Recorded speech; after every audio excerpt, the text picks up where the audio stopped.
guys.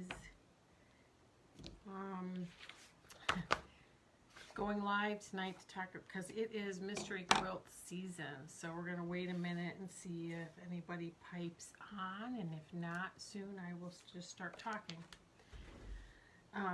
It is Wednesday night, not our normal live. Hi, Crystal.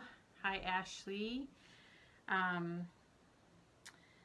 We're going to give everybody a few minutes to get on.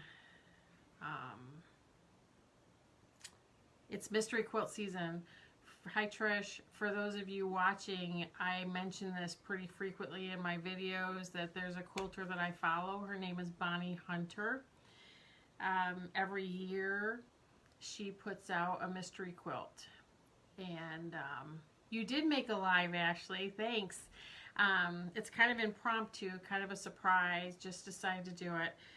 As we near the end of our Sew Along, where we are quilting our projects, and that will take over the next few weeks of just quilting those and answering questions about that, I wanted to come on tonight because, as tradition holds, Bonnie Hunter releases her mystery quilt colors on Halloween. And when she does that, she puts out an introductory blog, and she issues the colors. So then you have up till Black Friday and after, probably, to collect your fabrics together, and then the first clue comes out Black Friday. So the way a mystery quilt works is that she releases her colors, and then on Black Friday you start putting little units together. So the whole quilt is kind of disassembled into these very easy, manageable units. And you do one unit a week, and you don't really know how the quilt's going to look until the end when you get the layout on the last week. So it's cool. I learned a ton doing her mystery quilts. I think that's where I learned how to spin seams, which I've shown most of you how to do. It's where I've learned about the accuracy of cutting and measuring your units, like we did when we did the table runner. So in her mystery quilts, I have learned a ton. I'm not going to share specifics about her mystery quilt. This is really Bonnie's gig, and I want to respect that. However, you can join it for free. It is a free thing. You can print the units out every week. It's not something that you have to work on right now. You can work on that whenever you get time. I think the first year I did it, it was on Provence, so that was 2 years ago. And I actually did not even start that quilt until January. And typically, if you follow along with her, it's done December-ish. I didn't even start it till January, and it was a beautiful quilt. I should have brought it in here. Those of you that have seen my pictures on my Facebook page, you have seen on Provence, which is the first one I did, and you have seen on Ringo Lake, which is the second one I've done. And I can tell you, my oldest daughter, Ashley, she's watching now, she did on Ringo Lake with us. On Black Friday this year, my mom is coming down, and my sister, Trisha, will be here. And hopefully, I've requested that day off work. We'll see how that works. And I will be here as well, and we'll be working on the first unit together. Hi, Mom. Mom just piped on. So I wanted to come on and tell you guys about it. You can go to quiltville.com, spelled just like it sounds. She has a blog tab. If you click on that tab, you can get a printer-friendly version of the introduction blog. And it's right at the top of the blog post. It says printer-friendly version. Go ahead and click on that and print it out. In that introductory blog post, she introduces the colors, and then she referenced paint chips. She uses paint chips to help pick colors. I'm not going to give it away, because if you want to go do it, you should do it tonight. Print off the introductory and then go to Lowe's, Sherwin-Williams, or whatever's closest to you and get the paint chips. I recommend the paint chips just because you can hold them up to fabric and see if you're in the right color range. One of the colors is this bright blue. Hi, Denise. And I'm going to show you one other color is this nice dark orange. Her mystery quilts are based on the trips that she takes very often. This one is based on her trip to China. So I really encourage you all to go to quiltville.com and click her blog. I will not give out details of the mystery quilt here because I want to respect Bonnie. This is her thing and she's good at it, and I have no interest in reshaping her wheel, so to speak. I do, however, think that having sewing time here regularly once mystery season starts on Black Friday would be awesome. I think it'd be cool if a bunch of us were on and we were sewing together and working through the mystery quilt together. That's a good idea, Ash. Take Bonnie's hints as far as picking out fabric. Sometimes she steers you to lighter values or darker values. She'll give you ideas as to where to go. I also think that, you know, people that want to do the mystery quilt can log on here and we can compare colors. I can show you guys what I've picked. I am missing one of the color chips today just because I forgot to get it. I'm missing one. I showed you the deep orange. There's a lighter orange that goes. There is a green, a blue, a red, and some neutrals. Now her neutrals are in this kind of color family, if you guys can see that. And I'm going to go ahead and show you the colors. Go print this stuff out though, because this is awesome. My mom, my sister and I, and a friend of mine at work, Deb Abbott, who's probably not on here tonight, have all been kind of looking forward to it. These are some of the colors. And some of them are in greater amounts than others, as you will know when you print off the blog post. My suggestion is if you want to do this, even if you don't want to sew it right now, print off each week's blog post, and that way you'll have it and you can work on it whenever. But what we will do is start transitioning kind of part-time sew along, working on quilting. So sometimes I'm live, we're going to be looking at quilting and I'm going to be demonstrating quilting. And there's other times I'm going to be live and I'm just going to be sewing. And we're going to be chatting and talking about how the mystery quilt's going for everybody.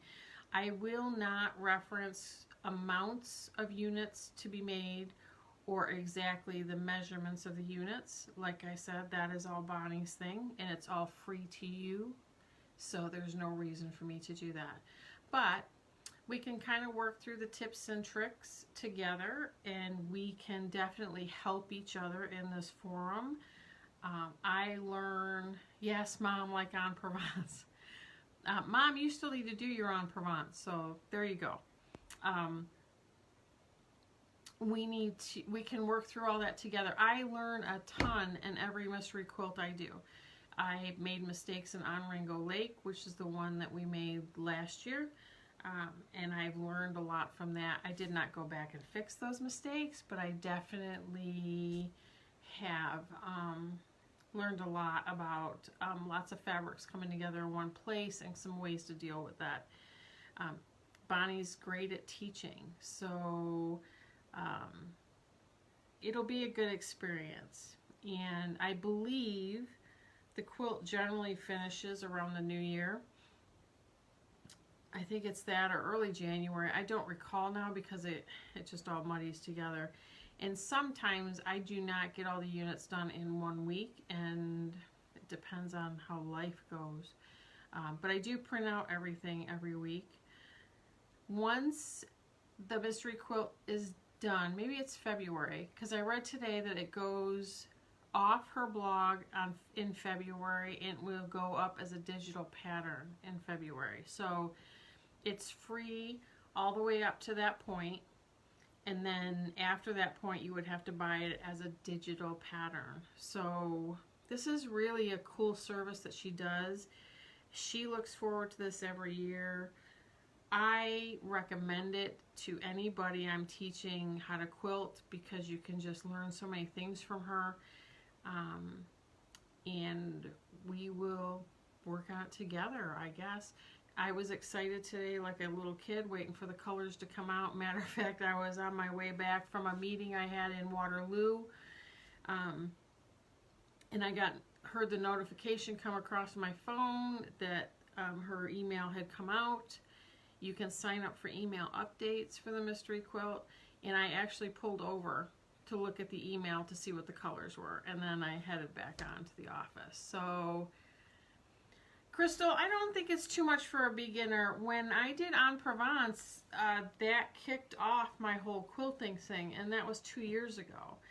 I think that even as a beginner, her directions are very clear and concise, and she has a lot of tips and tricks.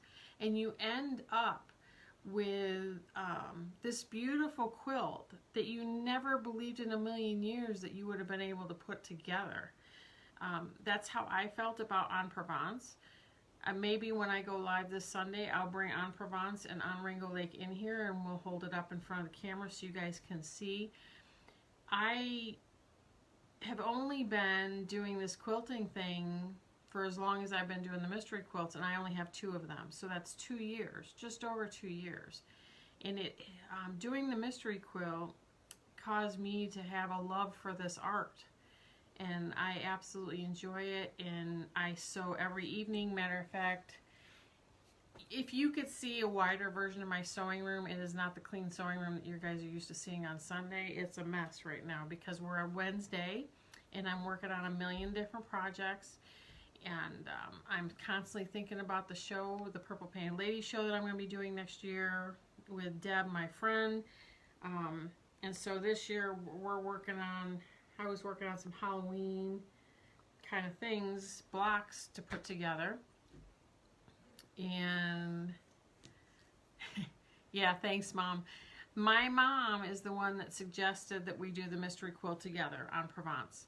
I finished my En Provence. She has not. As she indicated on the scroll, she just found the fabric for it. So hopefully she'll work on that soon. Right, Mom? But her On Ringo Lake is done. I quilted it. It's actually sitting in her room that she has here that's right on the other side of this wall. And it's beautiful. I mean, it just... Hi, Karen.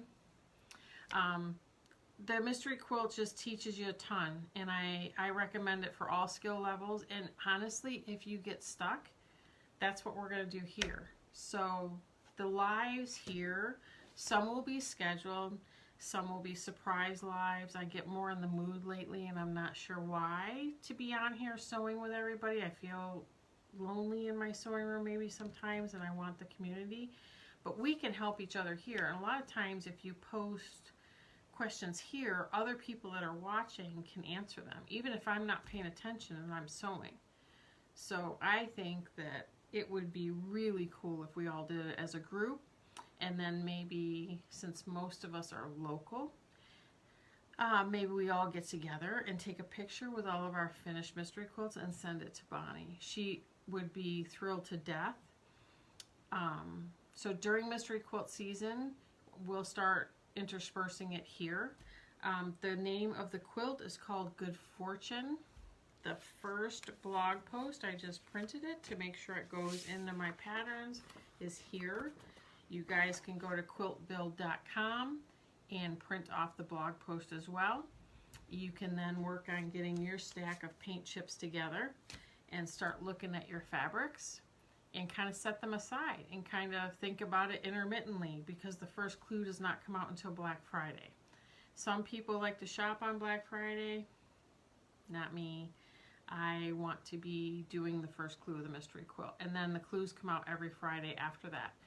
We will post pictures in both this Facebook page and Little Farm Quilters Facebook page, and we are going to use the hashtag Good Fortune so that Bonnie can see how we are progressing as a group. She will be able to view all of that, and I think it'll be awesome. We're a small group of quilters that gets together pretty regularly here on my page. I think it'd be great to encourage her and be supportive of her and her endeavors and what she's doing. So I just wanted to come on tonight and talk to you about it. The mystery quilt means a lot to me. It's where I got my start, and I didn't know anything before I did En Provence. So everybody, I hope you guys, you're welcome, Karen. Karen, if you missed the website, it's quiltville.com. She posted the introductory email today with the color selection for the mystery quilt. So anybody who misses it, I'm going to post this video now to the top of the Facebook page. The others will continue to be posted up if you need to go back and look at the quilting that we did on Sunday, or the borders that we did the week before that. And if you have any questions, just pipe on and ask, and I will answer as soon as I can. I think that's it. That's really all I want to talk to you guys about tonight. This is important to me. I will be working on Mystery Quilt in our sew time going forward, along with our sew along and getting that quilted. So if you guys have any questions, concerns, you missed it, I will edit the description of this video to the website, and I also put a post up here earlier with a link to her blog. Okay? You guys have a good night, and I look forward to Sunday. See ya.